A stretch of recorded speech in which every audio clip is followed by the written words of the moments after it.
Yeah. So I'm gonna wear it under my coat tomorrow, probably. Tomorrow? That'll be worth Saturday. Saturday. Which At I'm loving the twilight. forecast. That forecast is it's doing some work. May not even need a coat, but I feel like if I don't bring it, I'll regret it. One of those I don't know about things. that. I don't know if it's gonna get that good, but okay, we should be streaming now. Here we go. I just wanted to make sure I logged in without making noise in case someone comments. Okay. So, Stu, I think we've got it pretty heavy and solid in the very beginning. But then once we bring you in, we'll have just a normal show. We'll be pushing it along more quickly, but otherwise it should be a pretty normal show. Sound good? Yeah. Sounds good to me. Okay. Yeah, so the idea is going to be that we're going to do like 45 minutes or so. That's going to be like the radio piece. And then I don't know how Phil's going to cut it, but they'll be like, we end it for the radio and then we'll chat afterwards and just keep the pod going. Yeah, it makes sense to me.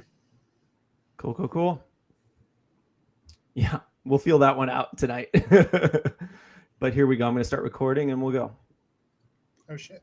Oh, look at you. Hey. I like it. A little basement studio here. Oh, well, if that's a South City basement, you've done well, my friend. Mm-hmm. Oh, it is. Yeah. All right, here we go. Welcome, everyone, to Flyover Footy. And if this is a weird voice that you've never heard before, that's because we are a soccer podcast that is now officially broadcasting on the big 550 KTRS. And if you're a new listener, you're hearing this for the first time on the radio, yes, we podcast about St. Louis soccer.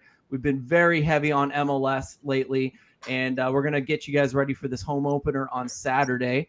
And we hope you enjoy this, and we hope you look us up online. We'll be getting into all that later. But Matt you're gonna learn that Matt Baker is the one that's gonna fill you in on details. He's a details guy, and Matt, thank God you're here. Matt, fill us in more on what they're gonna be hearing today. Well, Phil, it's great to be with you and Stu again. What we do on Flyover Footy is we get into the weeds. We analyze things for what we call the hardcore soccer fan, but we try to keep it digestible and easy to follow along. So our ultimate goal is to bring everybody up to speed on what you're watching on the field so that you can better enjoy it and better understand it. Yeah, and in-depth is kind of our thing. So if you like soccer already, or even if you don't, but you like to get into the stats with baseball or other sports, like, hockey and soccer have a lot in common as well. We're the guys. We're going to help you get nerdy with soccer, and we'll also keep you up to date with even just the average stuff that's going on. And I'm sure that'll change as times go on. But let's start getting into what we're going to be talking about today. We can start off with the recap of Austin. It was a 3-2 win to the away team, which is St. Louis City. Our guys won the game, the first ever, I think, expansion victory. Is that right, Matt? It's the second time ever that an expansion side has defeated a non-expansion side to open an MLS season. Yeah, there's a lot of nuance there, a lot of different facts. It's one of those funny long stats, but a lot happened in this game, and I think most of all, we're just extremely happy, not just with the victory, but how the guys played, right, Stu? Oh, yeah. I mean, it was clear everyone was really fired up for. I mean, they were absolutely up for that match, and first match in club history in an amazing environment in Austin against a really good team, and so many great storylines, like, Stroud playing against his former team. Yeah, there's no way that was peak American soccer experience. You don't get better than that. That was absolutely incredible. MLS After Dark, perfection. And one of the great things I thought were that they didn't just step up, but they lived up to the moment of being in front of one of the best fan bases in the league, one of the best stadiums in the league. It would have been easy and expected for them to just be overrun. I think every single pundit locally, nationally had St. Louis losing that match because it was the easy call. And it was, if you hadn't been following the team for as long as we might have, as long as we have, you might not have realized just how well oiled of a machine this was coming into the preseason, because most expansion sides in MLS are put together in November, December on up to preseason. So there's only a couple of months that they have to really acclimate together. St. Louis City had the benefit of City 2, the academy, things that we were able to build upon organically from the ground up in order to implement the systems that Lutz and Bradley Carnell brought to St. Louis, but also the players themselves.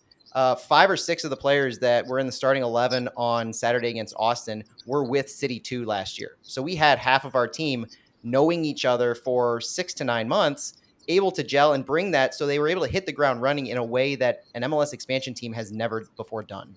It'll absolutely be interesting to see if that becomes the blueprint for expansion teams in the future. Which, Stuart, I saw you were about to say something. Of course, we're going to have more expansion teams coming in MLS, right? But I cut you off there. What were you going to say? Well, I mean, it's so underrated, one of those things you don't think about. Matt touched on it, those extra 6 to 9 months of just all these people who are coming from different countries.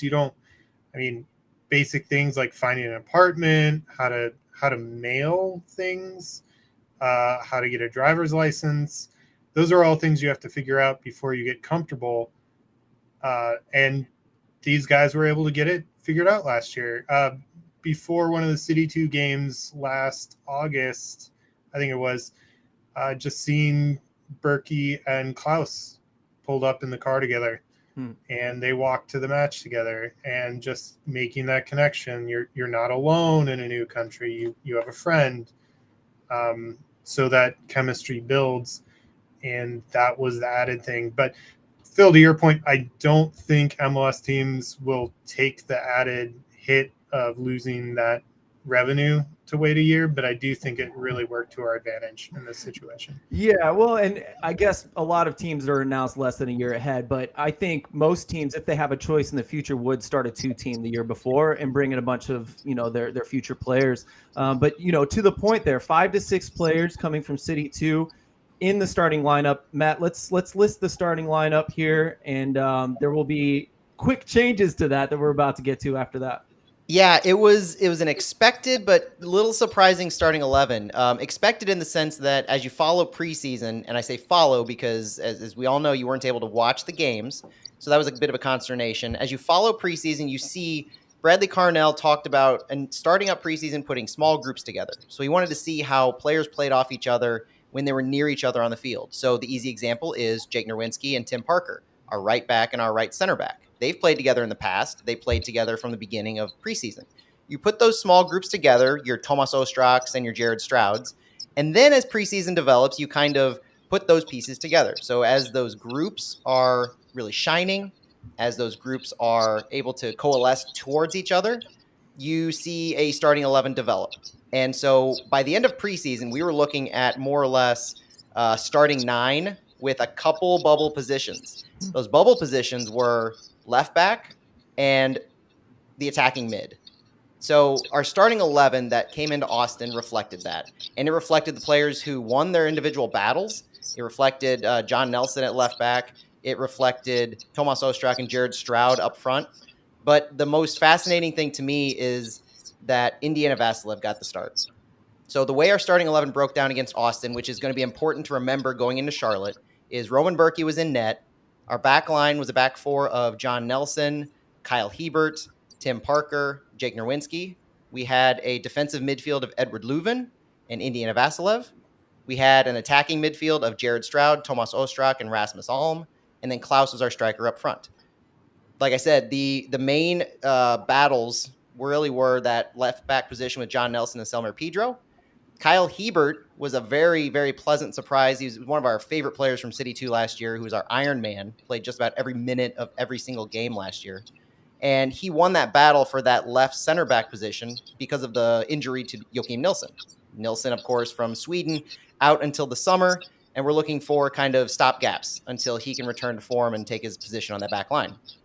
Indiana Vassilev, who is a traditional attacking midfielder, saw a lot of time in the preseason in that defensive midfield. And we love to talk about him on this show because he's such a fun kid to watch on the field. But the way that City used him this preseason was very much an indicator of where they would be needing him going forward. And he gave some fantastic interviews. Some are on the Flyover Instagram, kind of teasing about where the coaching staff would place him. And also, I think one of the reasons that he got the start in the midfield was our vaunted defensive midfield signing from South Africa, Nabulu Blom, arrived to camp a little late. And so he wasn't yet ready for the full 90, maybe a 60, 75 minutes. So he got the sub nod on that match. Indiana Vasiljev started. And I have been most impressed, or one of the most impressive people to me, is Jared Stroud. So Stu mentioned that Jared Stroud, kind of a revenge matchup, because he was an expansion pick by Austin in their expansion year 2 years ago. Played for Austin the past couple of years, but he didn't really catch on. He never really saw significant minutes against, or with Austin rather. And so him coming here, you kind of think of him as an afterthought. We picked him up from Austin for $100,000 in GAM. He was signed towards the end of 22. And you didn't really know what to expect because he was great, or he was good with the New York Red Bulls, but he disappeared with Austin. And so to see him come out the way he did, and we'll talk about him pretty in depth here in a little bit, that was very impressive to me. So I was overall very happy, obviously, with our starting 11, the way they performed. But, I think that's a really good indicator of how we're going to look going forward. Stuart, any thoughts on the starting 11? Yeah, well, Matt touched on Bloom being, he came to camp. I think South Africa is in the middle of their season, correct? Yeah. Mm-hmm. So he wasn't entirely out of fitness, but it'd been several weeks since he played last. So to get back up to that fitness, and someone said he was expected to play 60 minutes on the first match or come on at the 60th minute, and he played longer, but Vasiljev having that ability to play that position that he would normally not be expected to play, that's an important skill, and that's something that we expect from like Akil Watts with City 2. He filled that role last year admirably. I thought Indy looked good for the minutes he had until he went off, and now he's the masked man. Starting 11, I thought was fantastic. It was impressive. It was good. There were a few people injured. John Bell was injured. Nielsen's out for a long time. Blom wasn't maybe entirely fit. Isaac Jensen was got an hurt. ankle. Yeah. But it's next man up philosophy where everyone's willing to go. They're willing to run, and they're willing to run their hearts out for 90 minutes, which is not easy to do. But these guys would run through a wall for Bradley Carnell, and that's exactly the philosophy and the heart that Lutz and Carnell are looking for. Is you're an expansion team. You're probably not as deep. You're probably not as talented as some of the other teams, but you outrun them. And you have more heart than anyone, and you can pull off amazing upset wins like we did. Yeah, the guys were more than willing to run through a wall. In that game, you could see that, these effort is not going to be a problem. Even Berkey in the press conference today said, oh, I didn't know Klaus could run that hard. He was joking, but like, my goodness, these guys really stepped it up for this game. And it really showed in the results, not just in result. We're going to get into how the guys looked during the game. My only comment about the starting 11 would be, again, Vasiljev. Yes, we all expected him to start, or at least for someone other than Blom to start, but against the Western Conference champions in Austin, a team that has, known for high possession, I thought we might throw in a guy that's really especially good in the press, someone who's good on catching people on the counter and catching up with that. And so Blom would have been really almost vital in that first game, especially, you would think, to kind of have a defensive stalwart in the midfield. But instead, we saw Vasiljev come in. And so are we thinking going forward, is Vasiljev going to continue to play in that central midfield role? Is he going to play some time on the wings? Probably both, like he did in Miami. But he's capable, right? And the coaching staff trusts him there. And so that says a lot with how well this game went. I think, the coaching staff as well is earning some trust, right? Yeah, to me, it speaks to our flexibility overall. And I was taking a look at numbers earlier, kind of the numbers game of where does Vasilev fit in long term. And especially now, Max Schneider, who played with City 2 last year, recovering from an injury and signed to City as a defensive midfielder, but he's currently with City 2, kind of rehabbing or recovering, working his fitness up. So while he's out, especially, we're down to essentially 4 defensive midfielders, and Miggy Perez is one of those. So we'll talk about Miggy here in a little bit, but you're talking about pulling a 17-year-old kid, signing him to a homegrown deal right before the season starts, and he sees minutes in this match. That to me, so Vasilev got hurt early. We know that. But that to me speaks to that the depth in defensive midfield is where Vasilev is going to be drawn to, unless things start to change throughout the year. You're going to get your knocks picked up throughout the year, so none of our attacking midfielders are going to come through this unscathed. We're going to have opportunities for Vasilev to get back into the attack a lot further up the field than he would be in the defensive midfield. But the way our attacking mids right now, I mean, you have Jared Stroud and Isak Jensen out left, pretty set out there. You have Tomas Ostrak, Azil Jackson, if Azil makes the lineup. You have Rasmus Alm, Celio Pompeu out right. So you're 2 deep in each one of those positions. And then you have a front, a striker number 9, where you're essentially 3 deep, not even counting Caden Glover. So you put Klaus, you've got Nico Gioacchini, and Sam Adeniran. That if Adeniran's fully healthy and makes the match day roster, you're deep up top. And we saw in this match Nico come in as a sub, and he dropped deep, meaning he's a little bit behind that striker position. He's able to have some creativity. But I just see so much that we have up front, so many bodies, that I think long term, until something changes, until we get a little a need for it, Indy's going to find himself primarily in that defensive mid. But as we saw in the second half, things become more fluid. Positions start to shift a little bit as subs come in, so that could be another opportunity for him to get involved in the attack. Yeah, and just to kind of remind people, if you're just joining us, we are Flyover Footy. We're a St. Louis podcast, and we are broadcasting, if you're listening, on the big 550 KTRS. And we've been talking about the starting 11. We've talked about the Austin game so far. We're going to talk about some events that happened throughout, and we got to pick things up, boys. We're not used to being on the radio here. But in the 11th minute, 2 big things happened early in the first half that is unusual for a soccer game.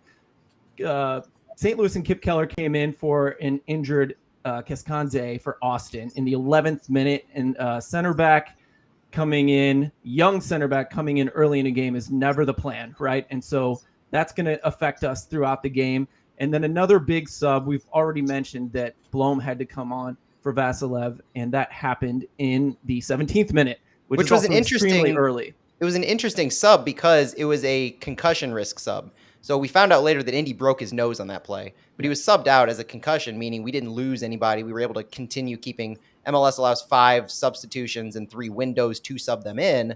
We were allowed to keep all those because Indy was subbed out as a concussion risk. Which is a new rule this year, which surely we have to say St. Louis's own Taylor Twellman surely had a hand in, right? Give the man his due. All right, moving on. Let's talk about what happened in the first half. No goals until 4 minutes of extra time into the first half. After the 45th minute, Driussi gets a ball over the top, collects it like the DP that he is, and makes a shot.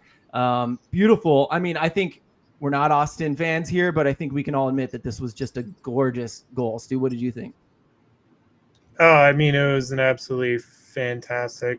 I mean, Driussi's first touch on there to bring it down, and then the chip was just pure skill. You could maybe, if you want to nitpick and find fault, which you really don't need to, there are some things there, but it's really, he's such an incredible attacking player, and when you face quality like him, those things are going to happen, especially when you have such an aggressive press like we do. It's not an accident. It's up for MLS goal of the week. Yeah, right. But I just made my first, and it won't be my last mistake of the night, if not, Anyway, Tim Parker scored the first goal. That was the first goal for Austin. Hey, there's a lot going on in that match. I mean, it wasn't just the club's first match on the field. It was our first match rooting for an MLS side. Yeah, absolutely. Well, sent in from the corner on a corner kick from Leuven, who had 8 corners on the night, by the way. We figured out in the press conference today. But he sent it in, and Tim Parker hammered it home, somewhat dunking on Kip Keller. But a lot of people out there were not blaming just Kip Keller. So that was nice to hear that the experts are actually defending the St. Louis center back. But Matt, why don't you tell us more about this one? I love creating narratives after the fact. It's something that I'm passionate about. And I love the narrative of St. Louis being introduced to Edward Leuven in this way, because how many times have we talked about him on our show? He's one of our designated players with Klaus. And as a central midfielder, I can't even call him a defensive midfielder. He plays the 6, he plays the 8 and the 10, which is basically the entire spine of the midfield. Kind of did all 3 of those all night in one night. He did. Any single time of the game, he was covering all of those positions. And he's our free kick specialist as well. So if you're not a Leuven fan, this game did it for you. And to have him assist on a corner, first goal of the entire franchise, and for it to be Tim Parker, who I believe it's only his 4th or 5th MLS goal ever, and for it to be with the celebration that it was, I think that was just like an iconic moment. It was. And to just review, that was the first goal on the board for the night. So the visitors scored first. The expansion team, playing their first game in MLS regular season history, scored first against Austin, the Western Conference champions of the year before. Stu, it looks like you have something to say about it too. No, just Tim Parker coming in overhead, over top of Kip Keller, and really Stuver, the Austin FC goalie, kind of whiffed on that clear, but it was almost off of Parker's neck, it looked like. But neck, what a shoulder. Goal. Yeah, what a goal. What timing. And Leuven is a guy that he's just incredible at free kicks. So throughout this whole season, you're going to want to look at him and see for any free kicks that are in dangerous spots or corner kicks, he's going to be the guy taking them, and he's remarkable at them. That's one thing we know from his CV overseas, is just how good he is at that. In fact, I was worried that that's all he was going to be good at, because there wasn't a lot of tape on the guy when he first came over. He didn't play a lot for Bochum.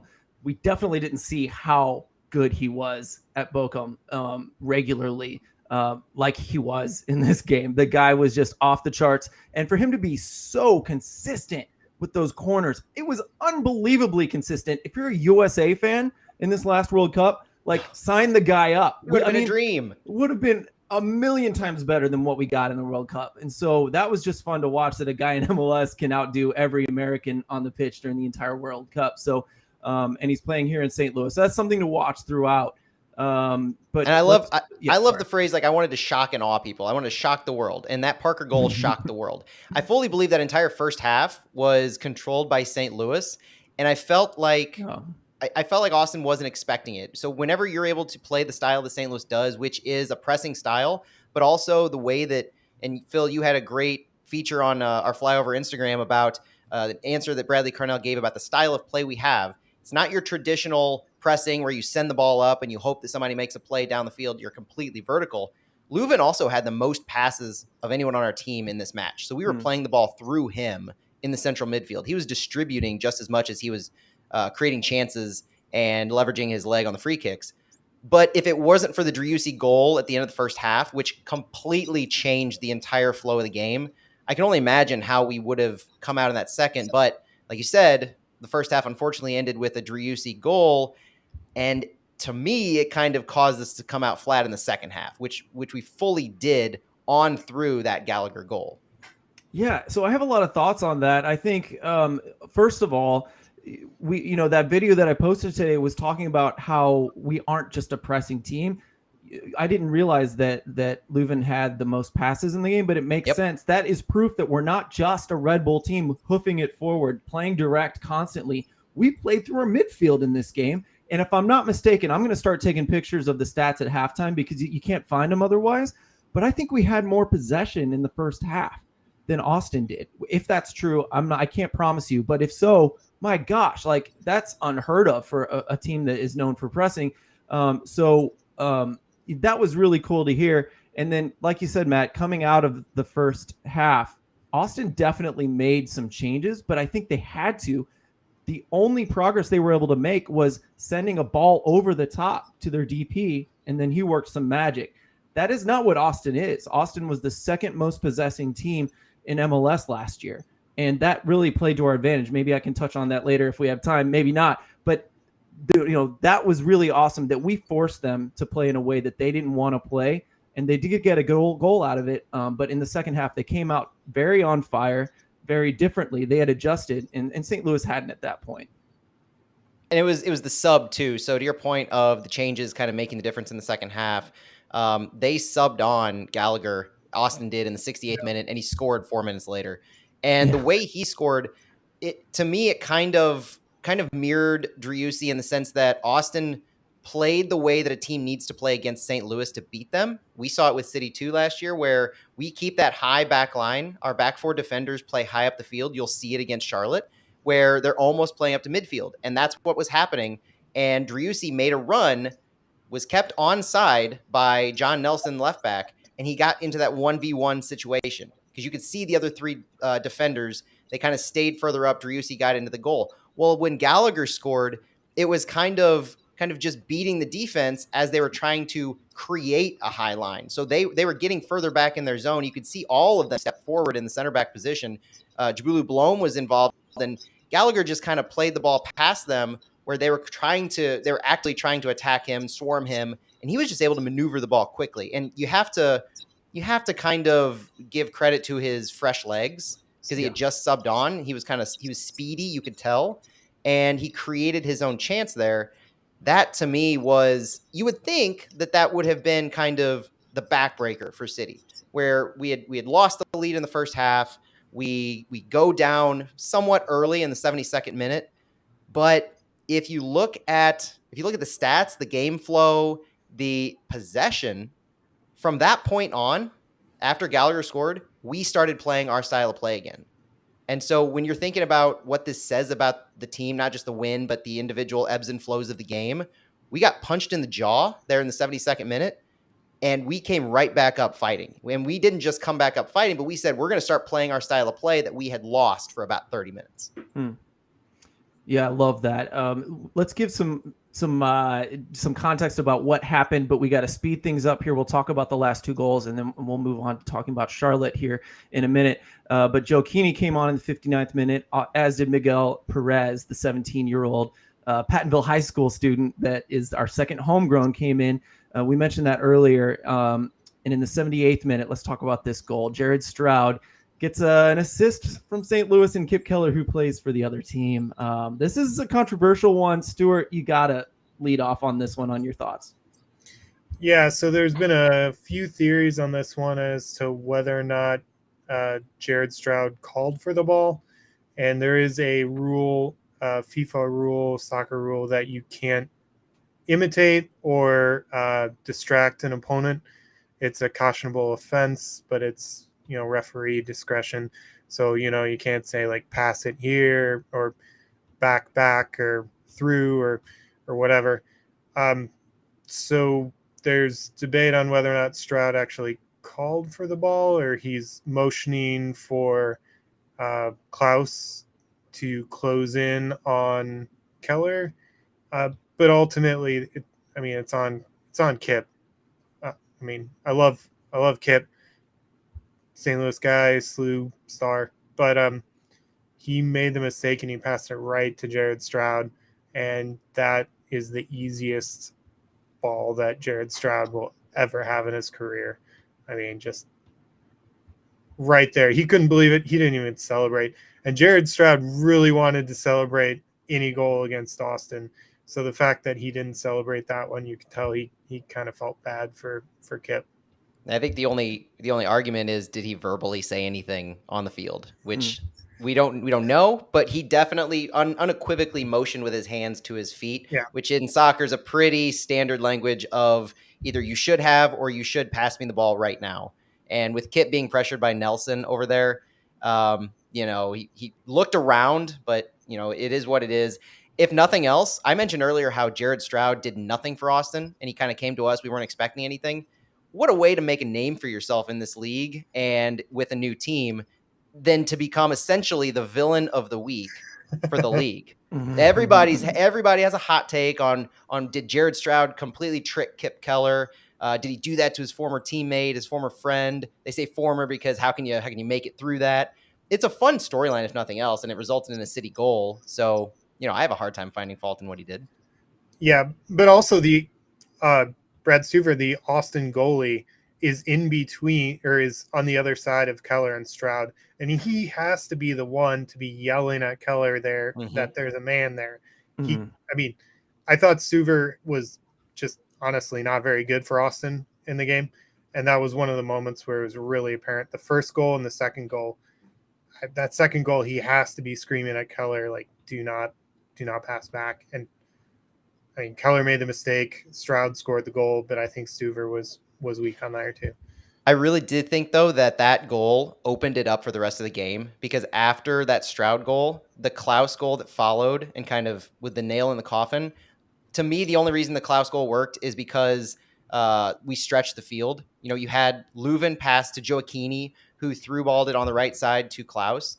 That was such a beautiful pass and sequence, and it worked so well because we had stretched out Austin. And Austin being the home team, being one of the top teams in the league last year, we're not prepared for that sequence that City gave them. So I mentioned after the Gallagher goal, especially after the Stroud goal, I mean, City was just on the gas pedal, and Klaus's goal, candidate of the week, was just phenomenal. And Phil, I'm sure you absolutely love that goal too.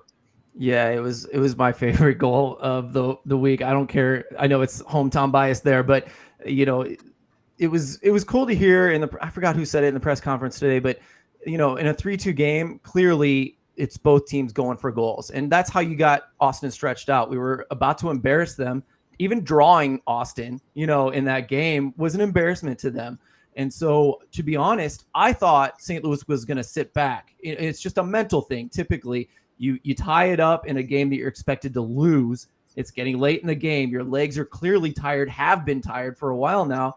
And no, both teams wanted goals in that moment.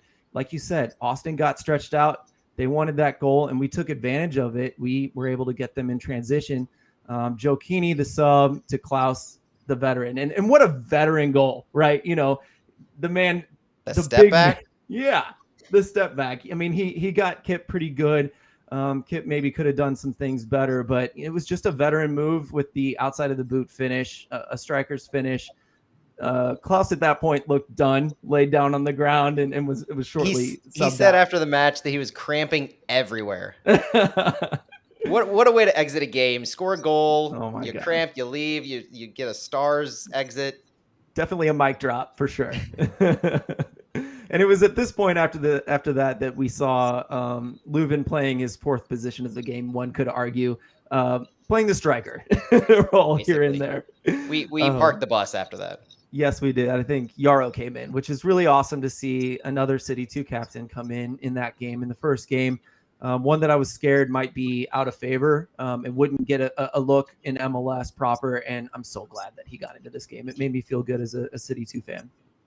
And really quick, Josh Yarrow is a guy who comes out to support the supporters. He has the Josh Yarrow Foundation. I mean, he's just a community-driven, just stand-up guy that we all love to root for.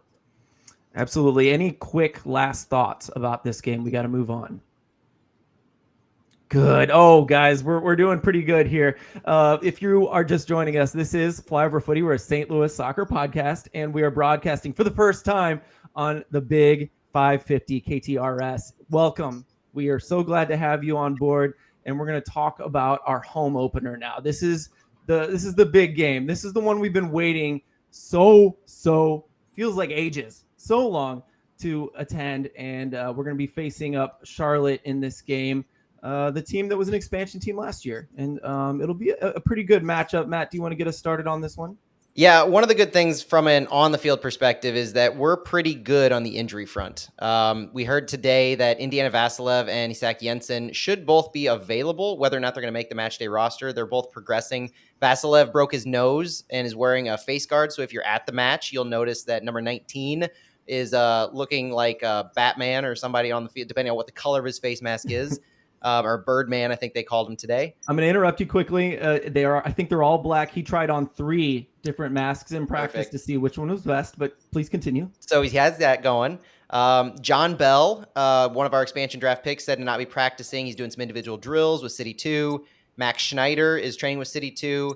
So that's pretty much it. Joachim Nilsson's out. So we have a really healthy squad going into this.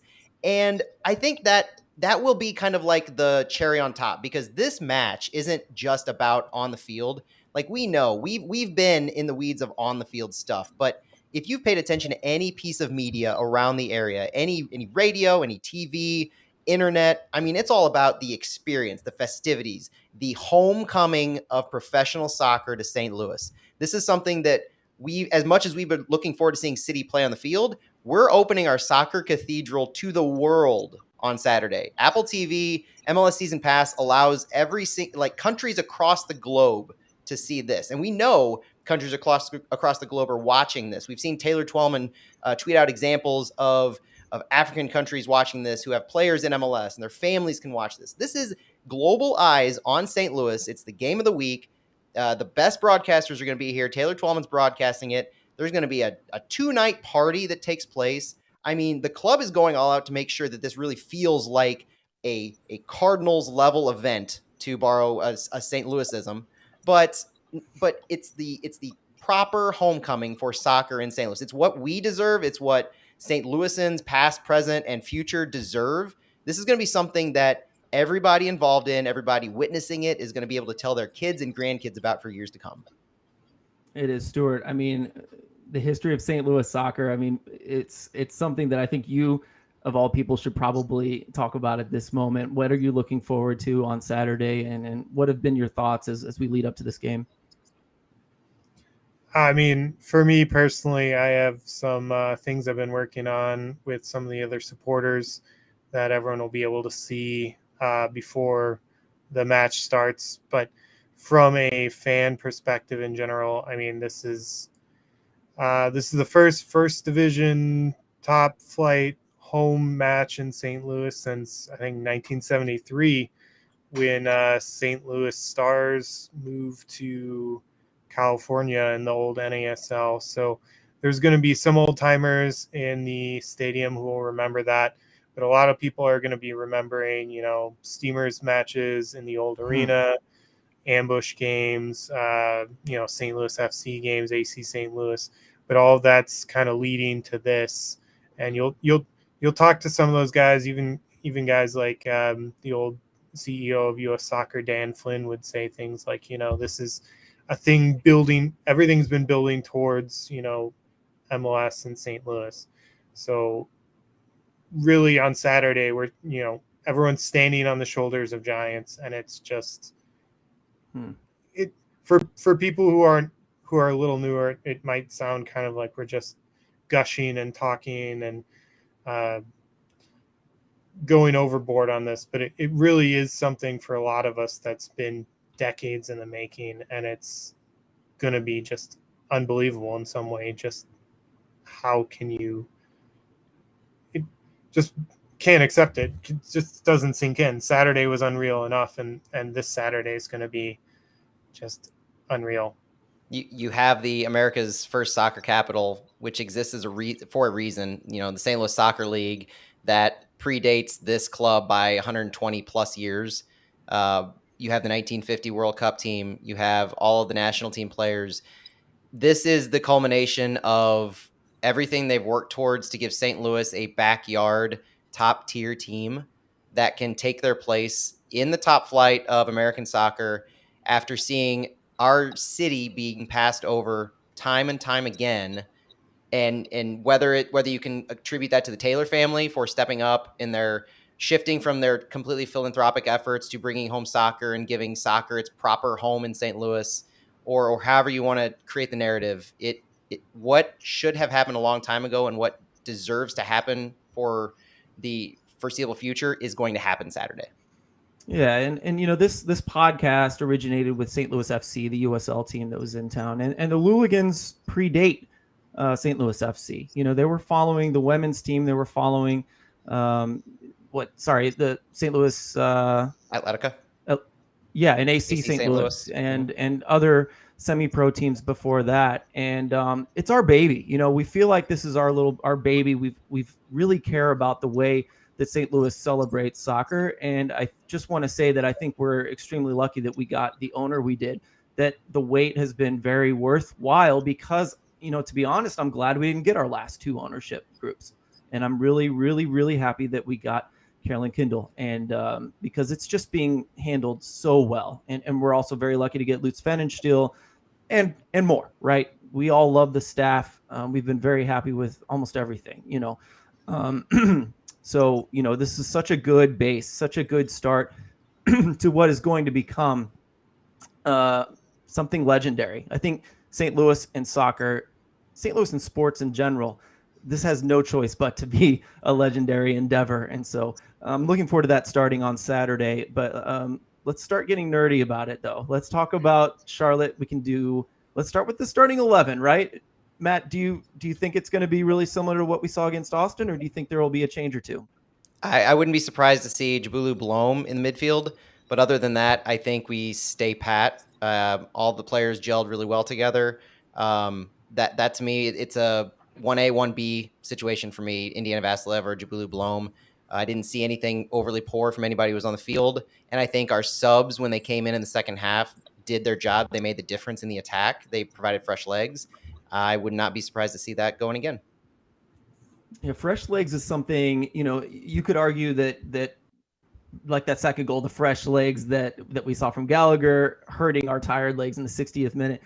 So something to think about. Will subs come sooner? But Stuart, anything you think you might change, even talking about starting 11 or subs? I think instead of lost some power here. Do you guys still hear me? Oh yeah, we have you still. Yeah. So I think instead of maybe Azil Jackson, we see Isaac Jensen, if he's healthy, comes on the bench. Maybe Jensen instead of Celio Pompeo Martin. But other than that, I think the lineup was really solid against Austin, and we stick with that. I'll tell you, Phil, the thing that I'm worried about is the narrative is being crafted right now that St. Louis is the polar opposite of what we were thought to be at the beginning of the season. We're showing ourselves, we're proving ourselves. So we have some, we're starting to not be the underdogs of everything.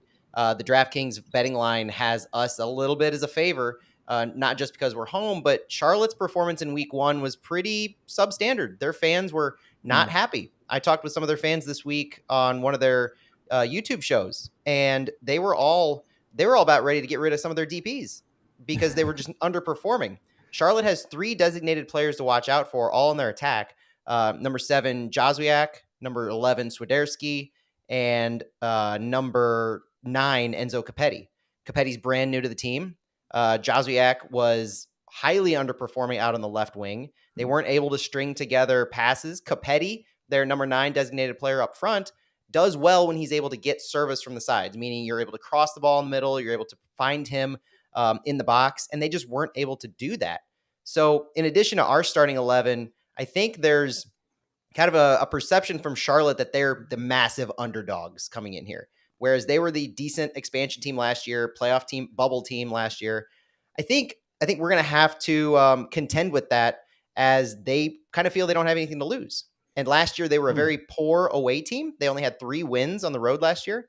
So everything seems to be favoring us as long as we stick to our game plan. And just like Austin, if we can play our game plan over as much of 90 minutes as possible, then I feel we're going to win. And Charlotte, if we can force them to the wings, if we can force them into just sending the ball and not actually playmaking, their wingers are not good enough to be doing that. And they didn't show against the Revs on Saturday that they can actually reach Capetti. More of that is what I want to see. Agree with everything you just said. I was cramming this game right before this show, and I agree. I mean, it was pretty dull, and some of that could be that the Revolution is a well-trained team, right? They're a good defending team, and so we'll have to at least make that our base, that if we defend really well, and I think we did a good job against Austin, and we see more of that, then yeah, I think we'll be fine against them. The other thing I think we have going for us, again, I think St. Louis City teams, it's early to say this, but St. Louis City teams do well against high possession teams. Charlotte was the 4th highest possessing team in the East last year. Oh, no, the MLS last year. So we have a good chance against these guys, and they weren't making much out of that possession. There were some flashes, but anyway, I think we match up well against them. I think more of the same as what we did against Austin is the ticket here, like you said, Matt. And I don't know how true this is, but there's a rumor in their fan base going around that St. Louis handpicked Charlotte to play their home opener just because they think that Charlotte is the most likely team that they could beat. Whether that's true, whether St. Louis has any control, that's the rumor going on in their fan base. It could be furthering that underdog narrative, trying to give themselves an out if they were to lose, but it exists, and I think that's an interesting national, local perspective on both sides on how this matchup is being viewed. I don't know if it's. Oh, go ahead, Stuart. I didn't know you were back. Come on. I mean, DC United, San Jose, Colorado, Raptors. Yeah. I mean, those are all clubs I would pick ahead of Charlotte. So. Maybe we should get into those woe is me narratives if we go on a 3-game skid later this year. Oh, well, I have conspiracies I can pull out there. So many conspiracies. Yeah, I was going to say the same, but yeah, I was going to say also that, what is it, a sporting thing or an American thing to always be the underdog, to always find some reason to have a chip on your shoulder? Every sport does it in the United States, and some in the World Cup even, we're doing it for sure. It's a good weapon, right? It's a good tactic to rile your players up. Wonderful. So yeah, we'll see. I don't think Charlotte's going to underestimate us in any way. And so, maybe there's that to look out for. And in the press conference today, every single person that was speaking today from the club said, we're no confidence, completely clean slate. We got to do this again and better in the next game. So, nothing to worry about from the club standpoint. They're going to come at this just like they did with Austin. And so, we'll see how it plays out. One thing we all know, and one thing they all know as well, that they all mentioned, is that the fans are going to be there. They're going to be strong. We're going to be loud. And so, I think they're going to have that in their favor, which I think is it's going to pay off in spades for a team that is athletic and physical as we are. I think we're going to bring that Hellcat vibe, toning back to the bar they just opened there in the northeast corner. I think that we're gonna bring the same attacking mindset and trying to press and push the ball and swarm that we did against Austin. It worked well. There's no reason to believe that it can't against Charlotte. It can even work better because Charlotte has a team that's, like you said, Phil, ready-made for that type of pressure. And on top of that, I think the biggest thing is for our players to play themselves up or down to the moment, right? Don't be overwhelmed by the moment, but don't be overwhelmed by your opponent. So knowing the gravity, knowing the history, knowing this moment, they all do. It's always in the back of their mind. They're not tuning out the world, but being able to control that and use it as a driving force and staying within yourself is what's going to really allow them to play their game. Agree. All right. Well, I think, guys, we've done it. We've fit in everything we wanted to talk about in 45 minutes. And so this is our time to sign off. And so just to kind of let you all know, if you're listening on the radio, this is Flyover Footy. We're a soccer podcast for St. Louis. You can find our podcast in all the places you might get any podcast you've ever listened to. We have a YouTube and an Instagram where you can look up video clips that we get throughout the week. And we have a Twitter where you can get tons and tons of updates that we find throughout the Twitterverse, especially from Matt Baker. Matt Baker has lots of stuff to provide in that regard. And if you have any questions, hit us up on our Twitter. We've got a YouTube page. We'll be back next week, hopefully. And we look forward to bringing you more of this kind of knowledge, prepping you for the next matchup while looking back at the one before. And if there's news or nuggets during the week that come, we'll bring those to you as well. Really appreciate you listening. And if you're still listening at 7 o'clock right now, or nearly 7, make sure you get in that stadium because there is a fantastic TIFO display that you will surely not want to miss. And you always want to be there for all the pregame festivities that the club has, that the supporters will provide. It's an atmosphere that you want to spend as much time as possible in. And I can't wait for St. Louis to experience it. That's right. So thank you, everybody, for listening. Again, this is the Big 550 KTRS, and we are Flyover Footy, the podcast for St. Louis soccer. And we're signing off here. Thanks for listening. We'll talk to you soon.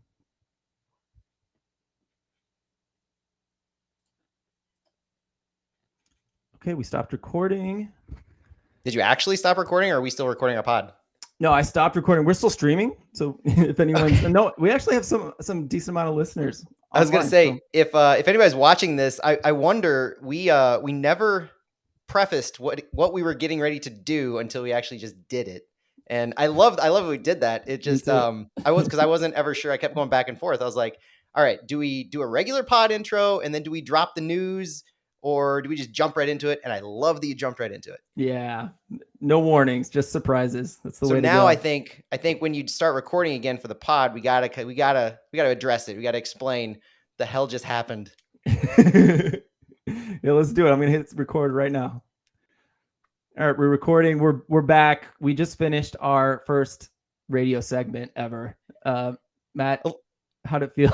A little bit surreal. So I was joking with Phil that a lot of people are probably listening to this on their pods. They might not have checked the teaser that we dropped on Twitter. And just, it sounds bizarre because we jumped right into the big 550 KTRS. And the way what happened is we were asked by 550 to be a part of their soccer coverage, knowing that they would not be airing the city matches themselves. But if anybody is familiar with listening to soccer on the radio in St. Louis, you know that 550 is probably one of the best, most consistently coverage places that you can find soccer. Brendan Weezy does a great job with the Big Soccer Show. Yeah, I meant to mention him. STL Soccer Weekly. You know, it's a consistent thing. They've got the national one on Thursday now with Tim Ream, and they've upped the ante with their soccer coverage, almost counter programming to the stations that air the city games right now, because there's a passion. And when I was kind of approached to see, do you want to do something here? Is this something you want to be a part of? It was in context of, we're not just taking the existing stuff that we're doing and we're continuing it because, you know, we don't have the games, we can't invest anything. It's no, we're going all in because we know the city is clamoring for more soccer coverage. So they've added different nights throughout the week for their soccer coverage. And the humbling thing that they wanted to do is take our podcast and put it on at 6 p.m. on Saturdays, which is essentially a pregame show. So if you want to listen to city coverage before the match, we're an option now.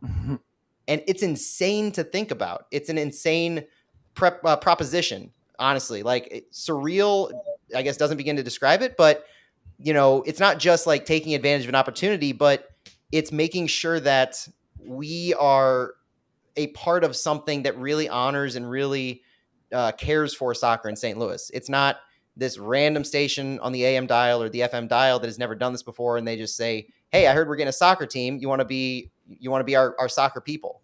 And it's part of a bigger whole that you know, you really can't beat being on a radio station a couple nights after Tim Ream, right?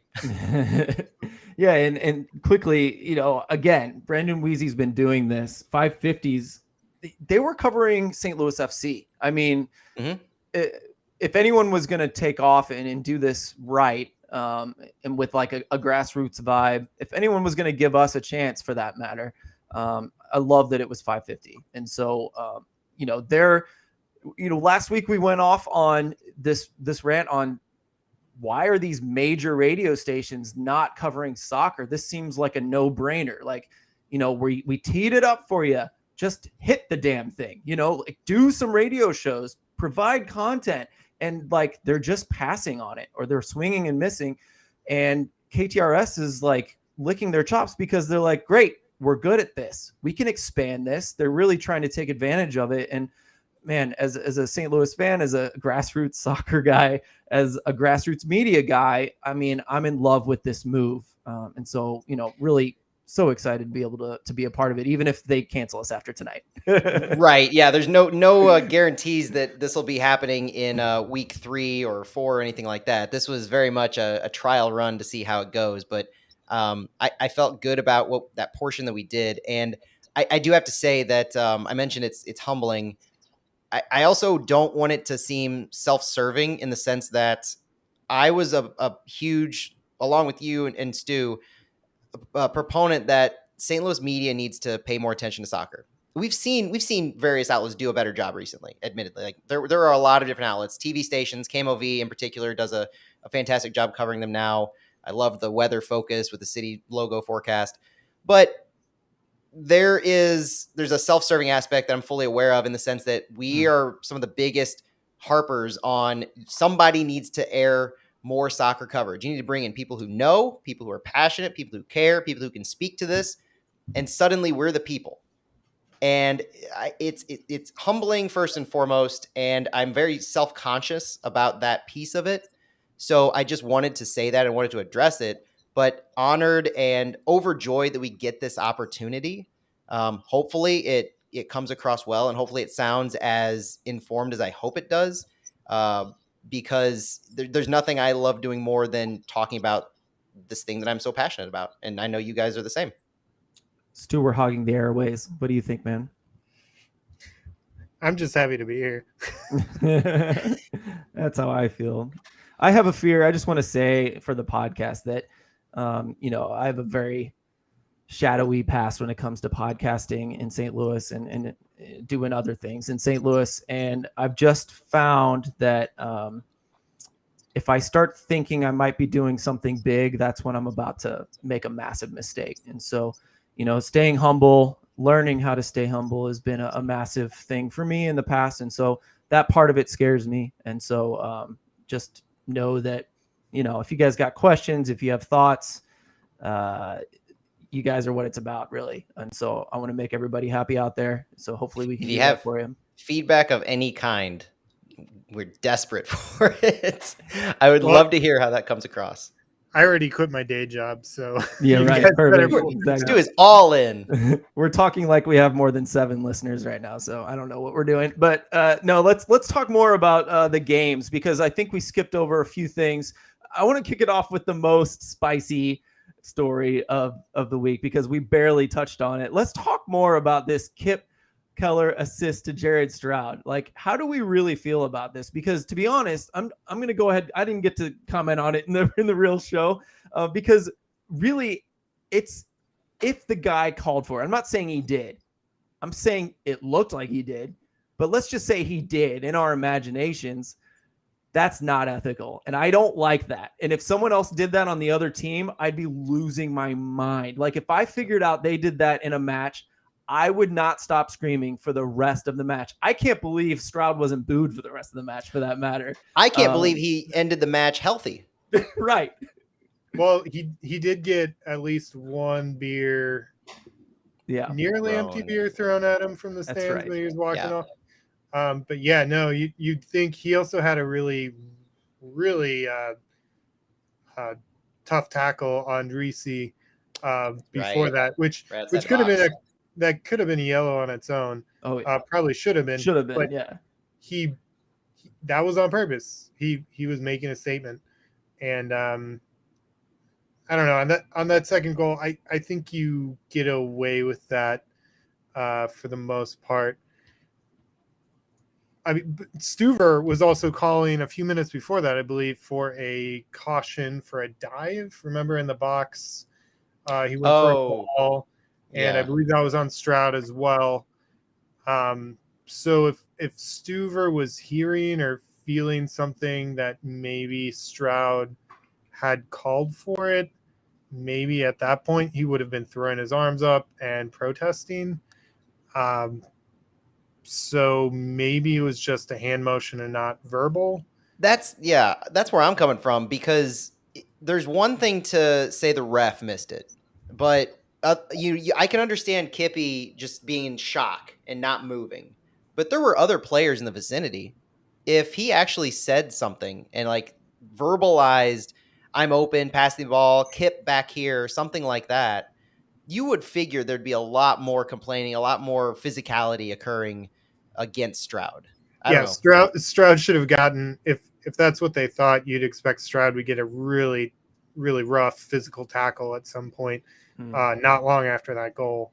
And that's what the national pundits were saying too. So That the is extra time interesting. guys, everybody who's talking about this is like, if something really happened and the players in the field felt strongly that it was a dirty play, deserving of a yellow, it was a friendship ruiner, then they would have taken it into their own hands on the field. And none of that happened. So it's not that I'm defending what he did, but because his hands were obviously down, right? Like I can't, every angle I've seen, his hands are down to his feet where he's first of all, he's in that position because he's recovering from the previous play. Yeah. He's not just, that's not his natural position to play behind the person who has the ball like that. He would have been up swarming Kippy had he not taken a few extra seconds to get up. So he's still recovering from the last play.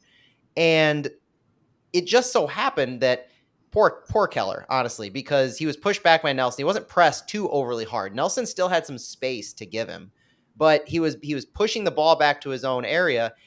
You can see his eyes looking around, like he was looking at the ball, looking up, looking at the ball, looking up. And I just think it was a brain fart by Keller that whether it was he looked up real quick, saw the face and had a flash, or saw the hands or something. But it's a no-win situation for St. Louis, right? Because either we're saying, oh, what an idiot Kip Keller is, or we're saying, oh, what a jackass Jared Stroud is.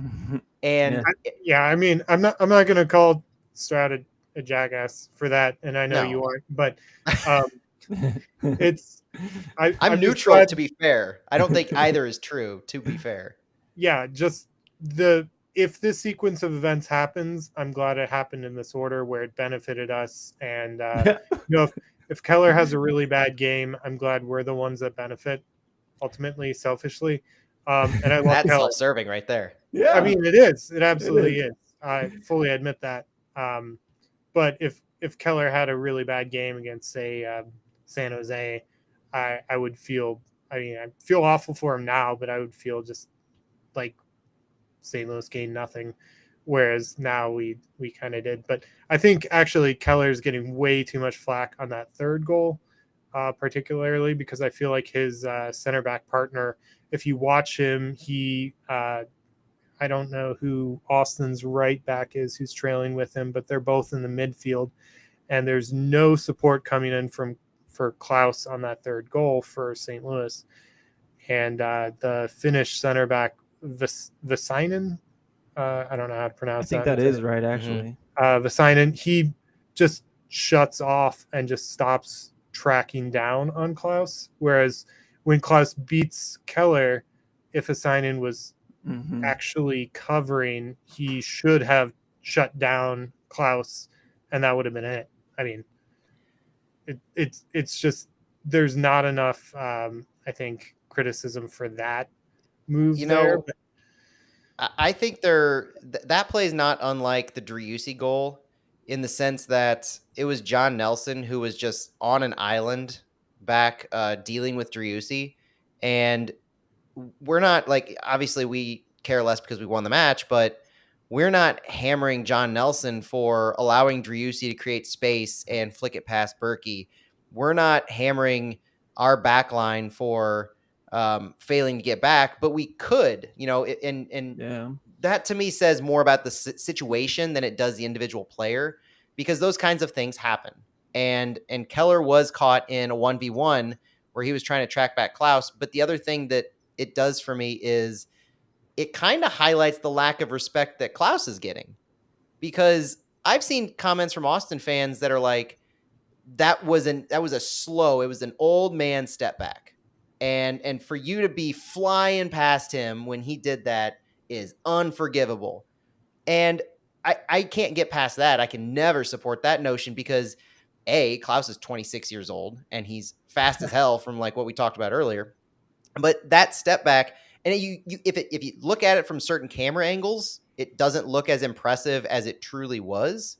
Like the MLS goal of the week camera angle in that one video, that wasn't the best overhead video. Down on the field, that was a hard cutback, and he barely got back to the ball to play it with his right foot.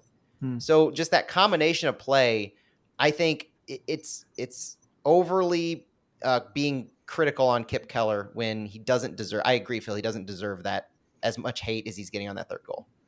Yeah, and I mean with Klaus, Keller's 6'1", and he looks really short against Klaus. And one of the things that I saw, and Matt, I know you saw this online, was people complaining about Klaus not moving fast, but he's a really, really tall man. Yeah. And the fact that he's balding probably is part of the old man trope that some people are saying. But he's like Jay Bomeister with the Blues to cross sports, Yeah. who really long stride, who covers a lot of ground really fast, but he doesn't look like he's moving very fast at all. So every big tall striker looks exactly like that. Every one of them, even the best. Who's the Man City striker right now? You know how I am with names. Holland, yeah. Holland doesn't look as fast as he is, but everyone gets burned by him. You know what I mean? Same thing. I think another story. Well, and lastly, the good news on Kip Keller is, Coach Wolf after the game was asked about Kip, and he said, we got to rally around him. It wasn't like damning, like, oh, we got to see who else we got. It was, we got to rally around him. He's a player of the future. We got to get him back. And so I do think he gets another chance. I do think maybe he gets to start the game and prove his worth. And I think St. Louisans hope for that and even have faith that he will do so in the near future. Yeah, and the thing about SLU athletes are they have a good support system. And Kevin Kalish takes care of his own. Reached out to Kip Keller and Patrick Schulte, who had the bad week. And that kind of mentorship and almost like a parental relationship is so important when you go through a week like this, to make sure that your head's right. You're not persisting in this tailspin. And the support that Keller has in Austin, it seems like it's that kind of extension of what Kalish offers still from SLU. Yeah, so I'm glad that he has that. I'm glad that exists for him, and it's going to be needed because what's his name? The guy that he came in for, Castellos or Castellane? Cascante. Cascante, yeah. Cascante's out for a bit, isn't he? So yeah. Keller's going to see some time. Yeah, though Alex Ring, I think they're projecting to maybe make some starts at center back. Okay. Or maybe as cover. I know that's not Alex Ring's normal Right. position, but in a pinch, I think. But I think Keller's maybe their best option. But well, they talked about there is no other depth other than Ring, and I can't remember who else they mentioned on Extra Time, but they don't have much choice. What they have. They put their faith in Keller clearly. So let's hope he can provide a little more in future games, and I think he'll get the chance. He'll bounce back. He'll bounce back. I think another cool storyline in this game is, we can talk about stats for sure, but the fact that Austin had 2 goals on target and 2 goals scored, that's not going to happen for them every game. But the fact that I don't have them all up, but it's 9 goals on target for St. Louis and 3 went in, that's sustainable. You know what I mean? Like, that's something we can continue to do. There were 8 off target for Austin. So that's 10 total shots, 2 on target for Austin, 13 total shots according to MLS, 9 on target from St. Louis. That's awesome. So I don't know. The fact that we felt like we controlled the game most of the game, we didn't see that coming. And, I think we can keep doing this if legs hold out the whole season. That's my feeling, and maybe my only worry at this point. I felt that while watching the match, and especially after looking at the stats afterwards, from possession to shots on goal to number of passes, every single thing, it reminded me to a T of City 2, where we possessed the ball around 40, maybe up to 45% of the time. We definitely have the fewest number of passes by a significant margin. City 2 was one of the lowest volume passers in the league last year, if not the lowest. So that was not surprising to see. The number of shots and shots on goal that we had compared to them was another hallmark of City 2.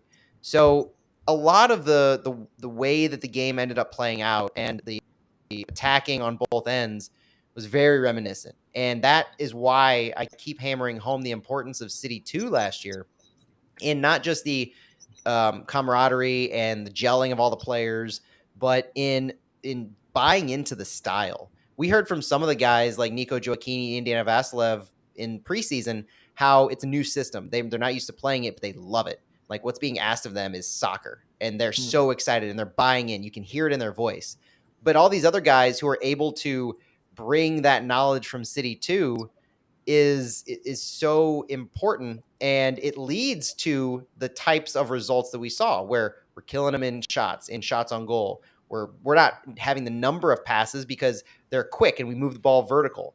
It's to what we were talking about earlier, that the role of Edward Leuven, Tim Parker, Jabulu Blom, like they were a lot of our facilitators. The number of passes on our team were led by, I think, those three. I think Kyle Hebert had some good amounts, and heck, Klaus even had almost 30 total passes in the game. He was a good facilitator and distributor.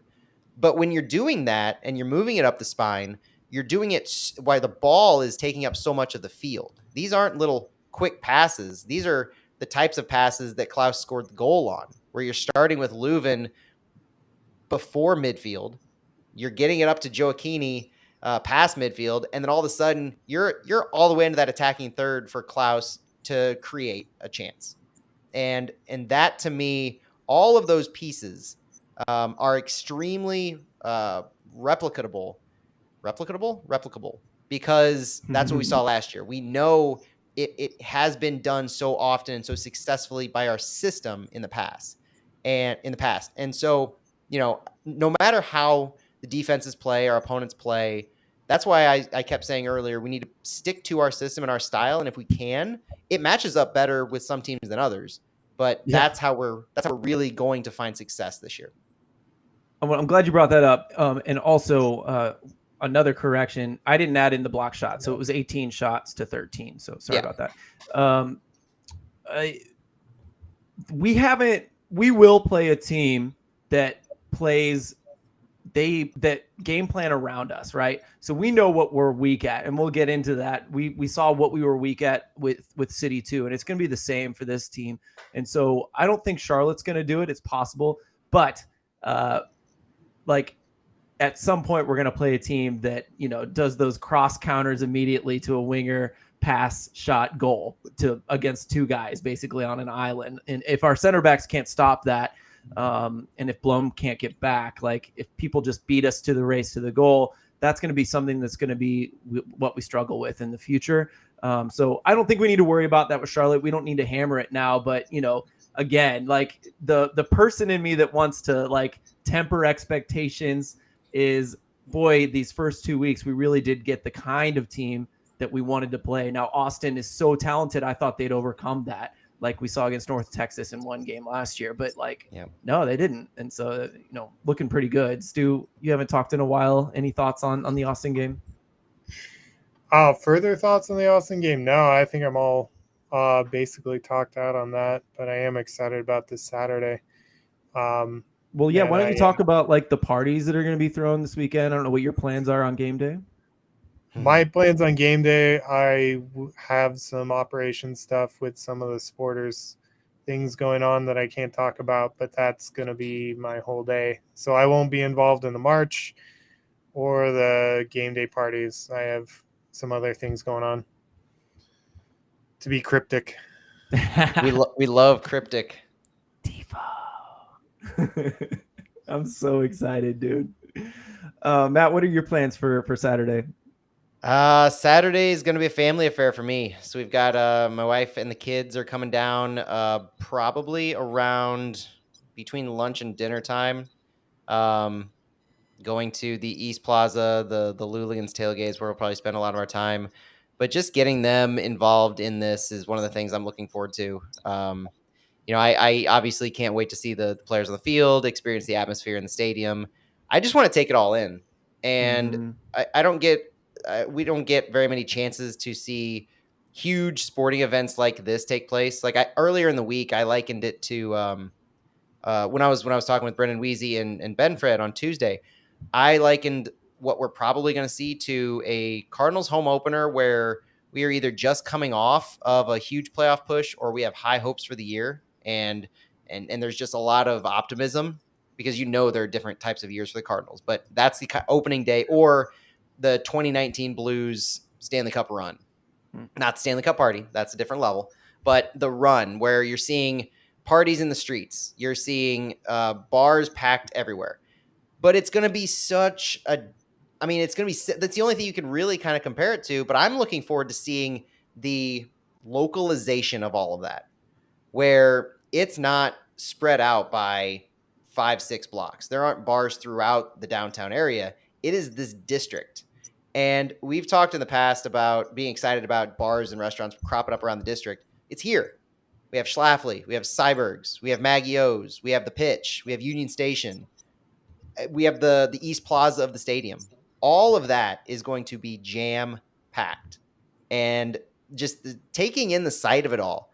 Like I just want to walk the area for a bit and just see and take it all in, while kind of just giving that experience to my kids, because at least one of them is going to remember it, and with any luck, we're going to unlock a core memory. Yeah, there you go. Yeah, I guess I just want to say basically that the tap room is going to be the biggest kind of gathering point, I think, for the hardcore fans, the Luligans. And so the Luligans are throwing that party starting at 4:00 at the tap room. And outside, the 21st Street is getting shut down. Luligan Street. Yeah. Good. I was hoping it would. So that party's going to be the place to be. I'm going to start there and just kind of, like you said, Matt, I want to wander around and just take it all in. I won't have my kids that night.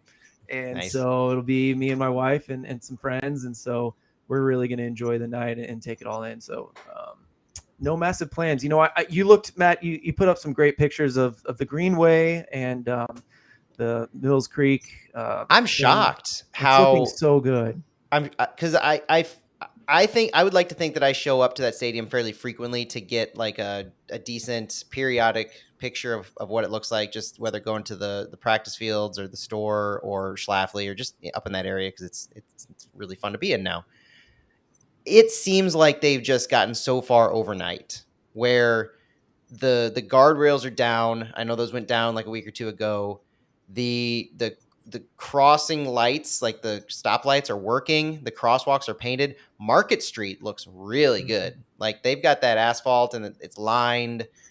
I was impressed when I turned off Jefferson earlier and I saw it's a legitimate looking quality street that you want to be the front door to this world-class stadium. And so I'm just impressed by the polish that I saw today. Because we saw those things like the Mill Creek Valley Monument and what that looks like, but when it went up amidst construction, so it was hard to really take it all in for the grandeur that it should be.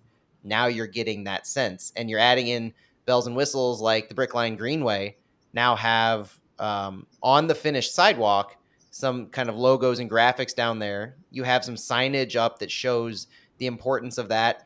And I caught myself looking at the signage of the Brickline Greenway right outside the stadium and really getting a sense of this stadium is part of the community, because the path that it takes going from the arch down past the stadium to Forest Park and then up to the fairgrounds and then down to Tower Grove where ideally they'll connect. I mean, there's just so much around it that it is a path to a wider city.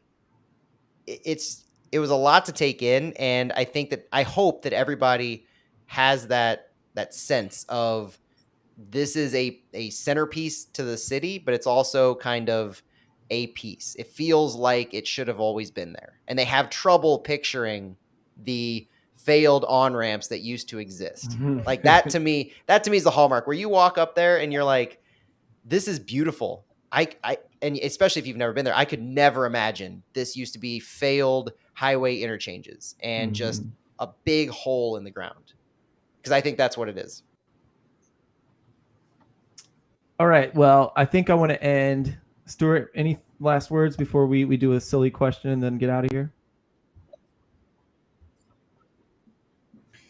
Just the last thing, shout out to, I think, one place that's not being talked about a lot for a pregame place is Brick River Cider, which is only 2 blocks north of the stadium, and it's right by. It's like a catty corner 20th and Washington. to Schlafly. Yeah, it's a great place. Good food, good cider. That'll be a place for, I think, a lot of people go to. That it's a little bit farther north, so a lot of people might not initially think there, but hopefully some people will find their way there. That's a good call. My wife has celiac disease and so cannot drink beer. That is a great spot, and we were so happy that a cidery opened in St. Louis in that location. They will have drink specials. I'm sure most places will, but I know for a fact that they will. They have some new like TVs and areas in there.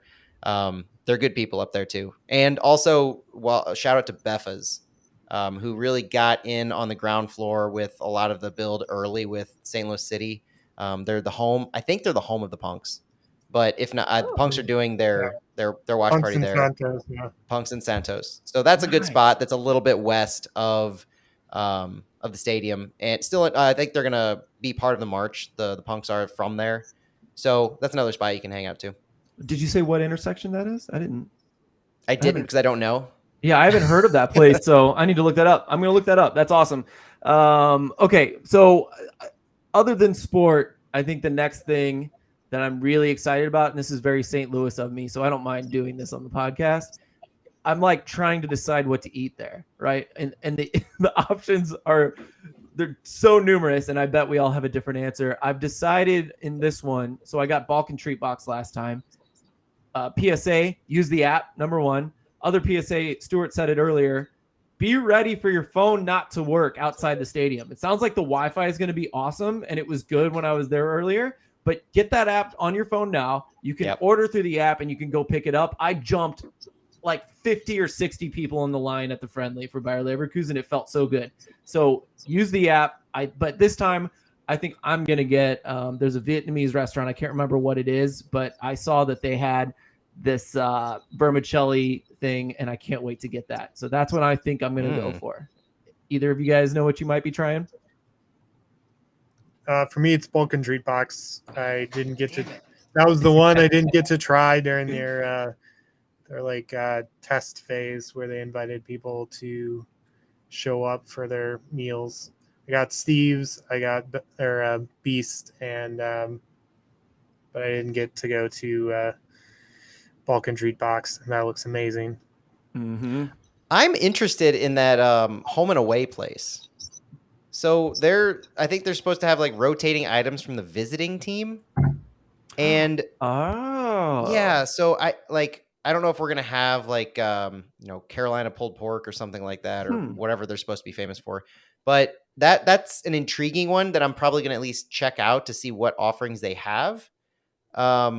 But yeah, Balkan Treat was the one that I was gonna go with. I haven't had Balkan Treat since they did that city event a couple months ago.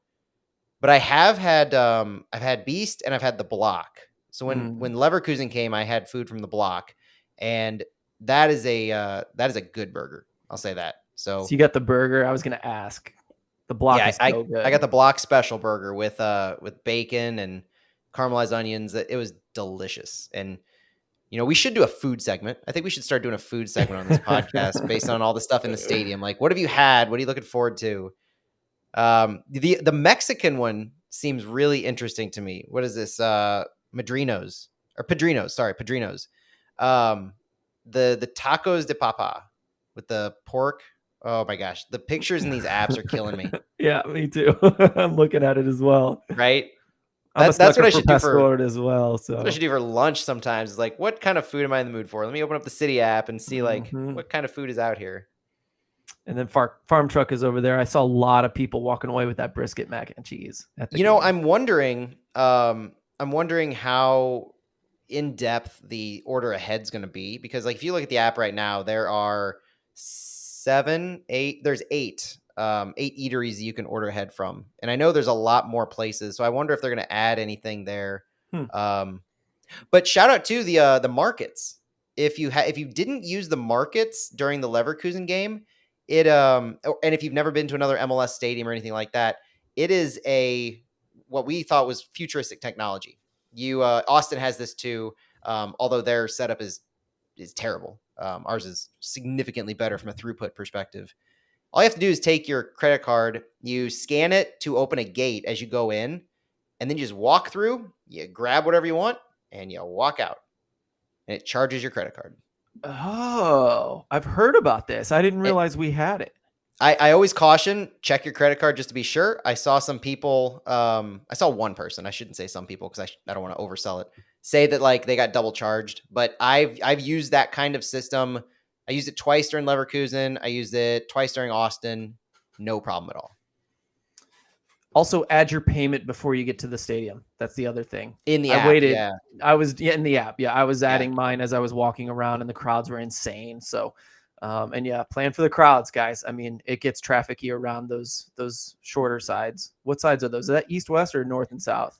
On it's north south, and at the Leverkusen game it was especially bad on the south side. I know the supporter section, they were kind of good about that on the north, but the south, where you had the city goods store and you had some of the more intriguing restaurants, it was really, really bad from a concourse perspective. Now there's a level of newness. It was a friendly too, so I think there was some meandering that was occurring, which could happen during the Charlotte game, because there's a lot of people who this is their first time they may have had a chance to be in the stadium at all or for a significant amount of time. So I wouldn't be surprised for that.